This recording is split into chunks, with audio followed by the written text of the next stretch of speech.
मिलता भारती मन मंचा बैठ के पैसा सहयोग करत रहे ये चीज दिखाओ वाले परेशान हो आप समझत नहीं थे।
हमरा विरह में 3 रस मिली रस, हास रस, करुण रस।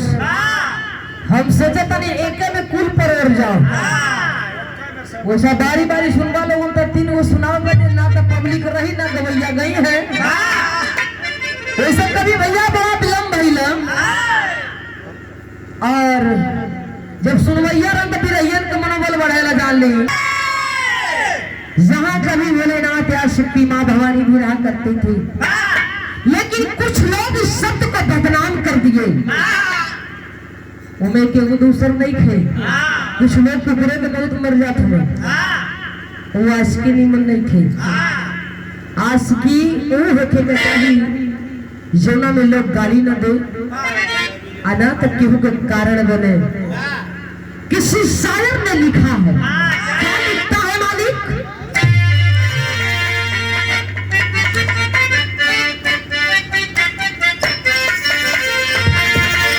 यही लिखा गया कि मेरे महबूब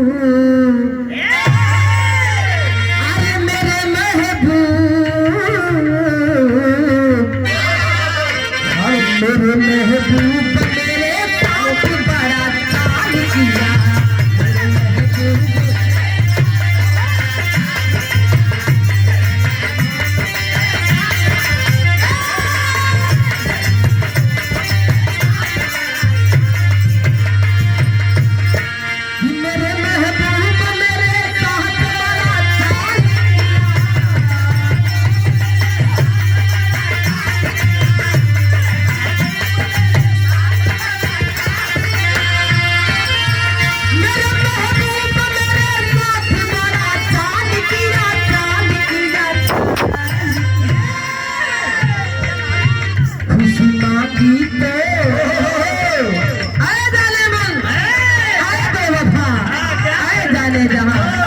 मेरी बात याद रखना खुशी मांगी तो झोली में कम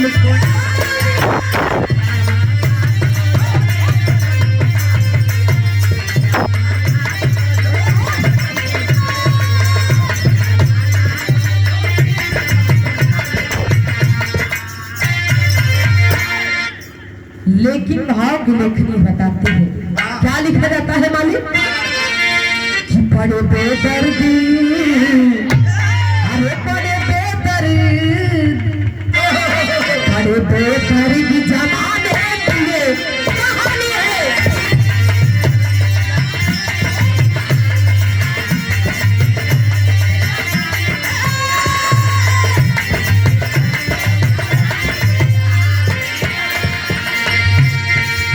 बेदर्दी जमाने दिए कहानी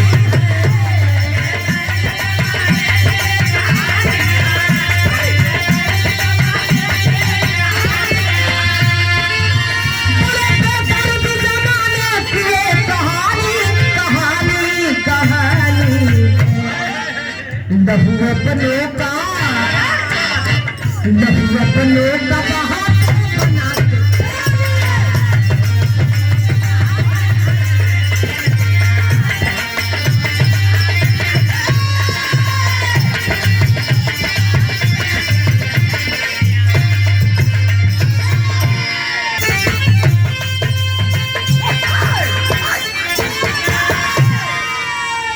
कहानी कहां से लिखल गई बा, यही शेर में लिखल गई।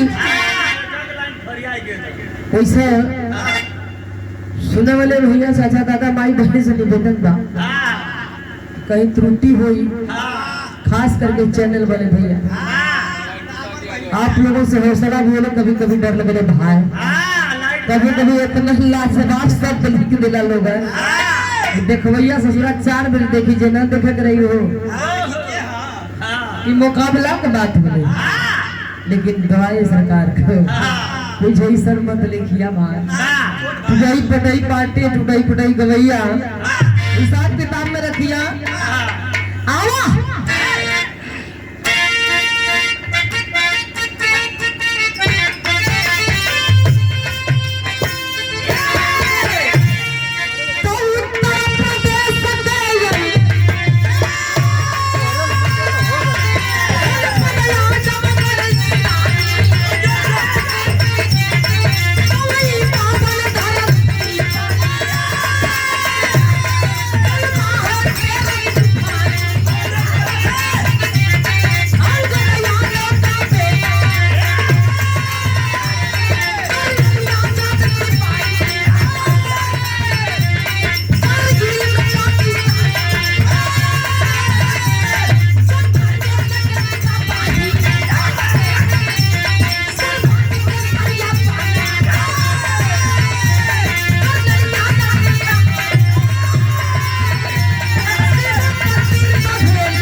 ये पूरे 21 रुपए का पुरस्कार हमारे बड़े भैया आप कहीं की ओर से बहुत बहुत प्रणाम है। अरे मास्टर भैया आज अरविंद ऑफिशियल म्यूजिक आज की ओर से 21 रुपए का पूरा पुरस्कार रहा है की ओर से बहुत बहुत प्रणाम है, आशीर्वाद की कामना है। 21 रुपए मेरे लिए 21 लाख के बराबर है साहब।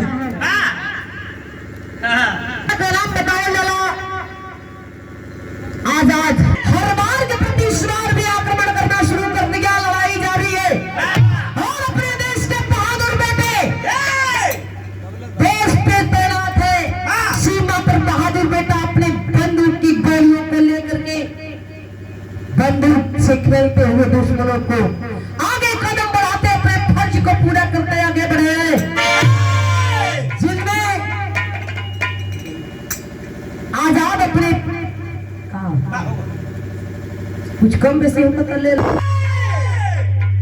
लोहा लेते ही रहा बहादुर बेटा अपने गोलियों के नोक पर के 6-7 आतंकवादियों को जब मौत के घाट उतारता है, तब एक आतंकवादी देशद्रोही आता है, पंचो उठा करके बम फेंकना शुरू कर दिया। जब बम फेंकने लगे भैया हो आजाद का दहिना पैरवा जल गई। जब दाहिना पैर जल जाता है बुरे तरह से, झाड़ियों में लड़खड़ाते लड़खड़ाते गिरता है बहादुर सिपाही, जाकर के झाड़ियों में जा टकराया नीचे। देश के दुश्मनों ने जब अपने हिंदुस्तान के बहादुर सिपाहियों पर हमला करने के बाद चल दिया है अपने खेमे की तरफ। आज जश्न का दिन है, हम जश्न मनाएंगे, चल दिए हैं जश्न की तैयारियां हो रही है। इधर देश के सिपाहियों ने जब देखा कि अपने हिंदुस्तान पर लग रहा है कि कोई हंगामा हुआ है, बाकी के जब बहादुर सिपाही आते हैं देखते हैं इस बात को ढूंढने लग गए। देश का बहादुर बेटा 5 सिपाहियों को लेकर के लोहा लेते लेते जिसके 4 साथी शहीद हो गए।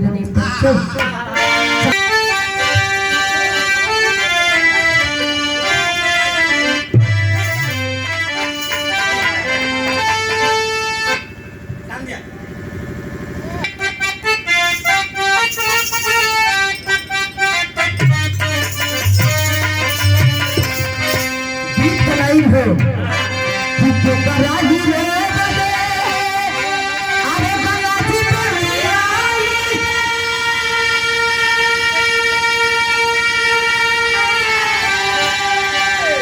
लेकिन भाव से नहीं बंदा कि करन लगा जब अरे गई रे भवाना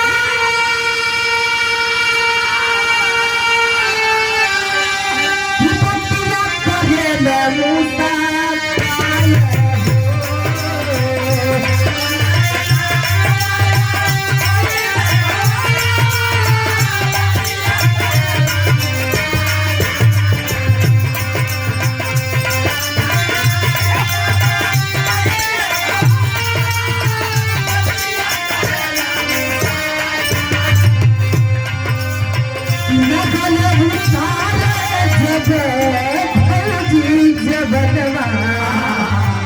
लगन उतार जब फौजी जवाना सब हीरो लागिल खाए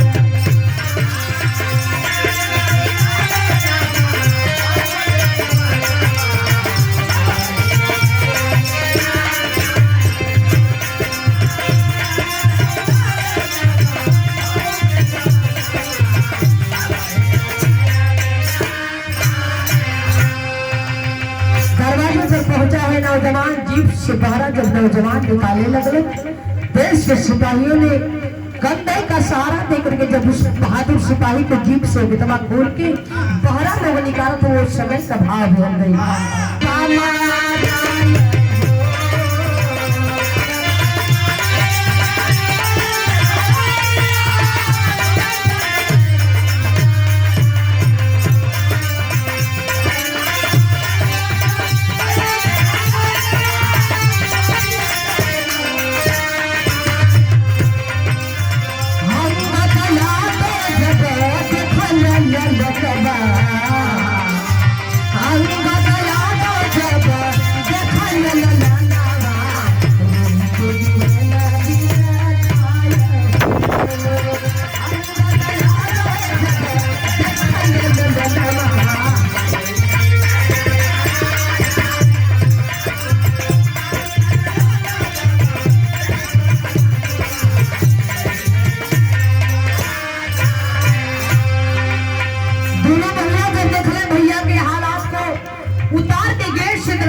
जीप के गेट खोल के जीपिया से बाहरवा लोग चारपाई पे जब बैठोले बालन वो बहादुर सिपाही के तब दोनों भैया आए बालन धर्म पत्नी लेके आरती के थाली लेके बोरिया पर इंतजार करती कि सैया जी हमारा यहाँ ढेर दिन पर आवत है आज आरती उतारब नजर उनकर लागे न होके गए हमारे नजर में लग जा ए बतिया का इंतजार है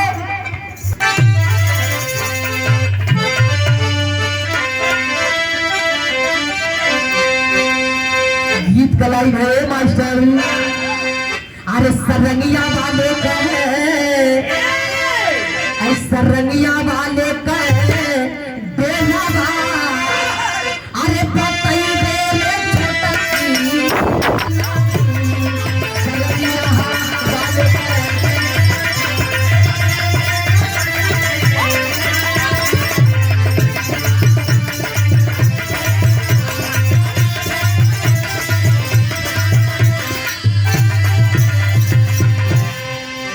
तुम्हारे बात जनवा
और भैया हो धीरे धीरे धीरे धीरे आगे बढ़ता है ये समय। सोच गया कि अब हमरे गृहस्थ पे हो दबे। आए दिन हर घड़ी हर समय की बात बताना जरूरी समझने लग गया छोटा भाई बड़का भैया से। ए बतिया का राज वही राजे बा मझला भैया के पता नाई बा। ए पंचो समय धीरे धीरे बीतल कहानी आगे बढ़ गई। गीत लगन हो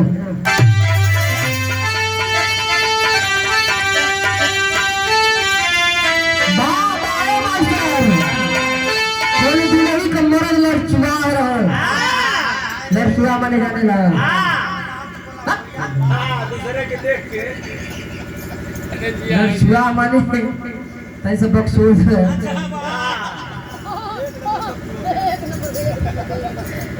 तो दुल्हैया कह दिया अरे चलाई जवानी मेरी, अरे चली जवानी मेरी, अरे माटी में मिलावटा मुहावता भाई मुहावता सजिया सुल्ताना बदला करता।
धीरे धीरे अपने जाल में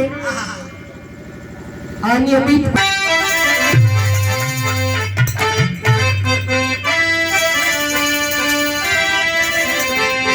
वाह गीत लाई हो। अरे बाबू ए बाबू दरोगा जी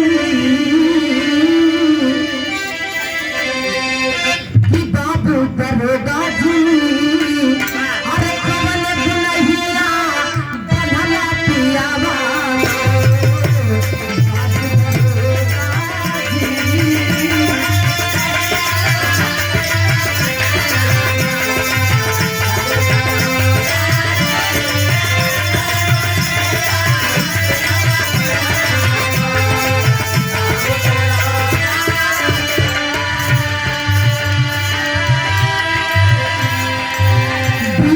दहरिया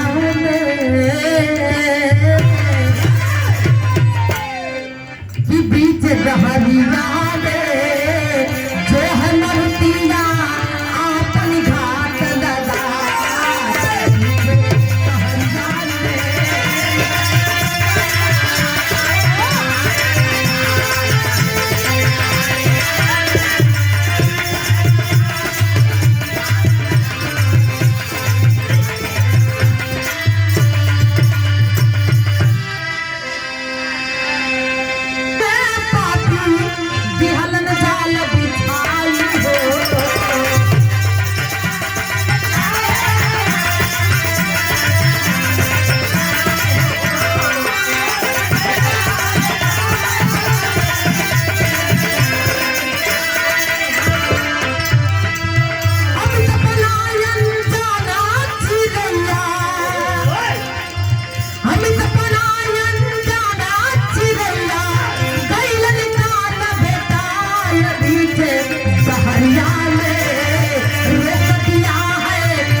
आए पंचो।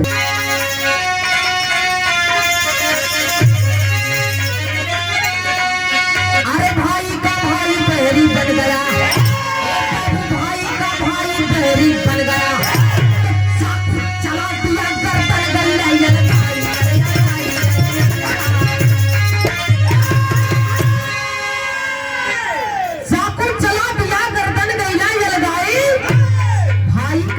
बहरी बन गया।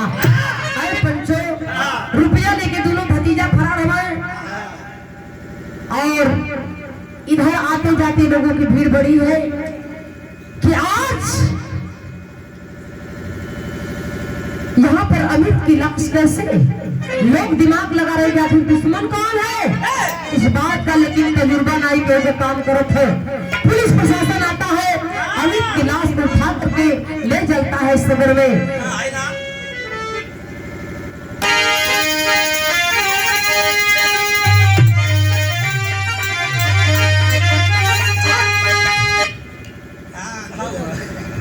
की खबर सुनते हैं जब पिता सुनता है बेटे की मौत हो गई, मौत के सदमे को बर्दाश्त नहीं कर पाए, हाथ दुखाता है। इधर पिता का देहांत हुआ और इधर बेटा के दोनों की लाश उठा करके हॉस्पिटल में चलती है पोस्टमार्टम के लिए, लेकिन गांव पूरा टोला मोहल्ला में सब किस स्यापा पड़ल बा। सब सोचे था कि आखिर कत्ल किसने किया। इधर आजादो मने मन सोचे था कि भाई का कत्ल के कैलस, ए बात का पता लगने वाले पंचो, पता अगर नहीं चलेगा। धीरे धीरे अंतिम दाह संस्कार हुआ है और आजाद रो रहा है भाई के लिए, लेकिन कोई खबर कोई होश कोई बात की पता नहीं है। धीरे धीरे अंतिम क्रियाक्रम भाई बा। ए पंचो आरती बिटिया के जो रात बारात आवती है, उस समय वो घड़ी में परिवार समाज के लोग बड़े समझदार थे, रिश्तेदारी जोड़ने के लिए तैयार है। आरती बिटिया बिन बात किए तो क्या मैं बात करूंगा, इस बात को लेकर के बारात दरवाजे पर आती है सुनसान समय में, बिना गाजे बाजे का बारात जब दरवाजे पर आएगी तब के बात बताओगे। अल्लाह के भाव में कभी लिखत है भैया।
आज भी हमारे बड़े भैया भाई है शहीद ना भाई है कहानी का आखिरी लाइन कह के पढ़ तो गुरु बिहारी मेरे कुछ कहे गया समाज हर कतन करे कभी राम करे सरे कैसे होई इलाज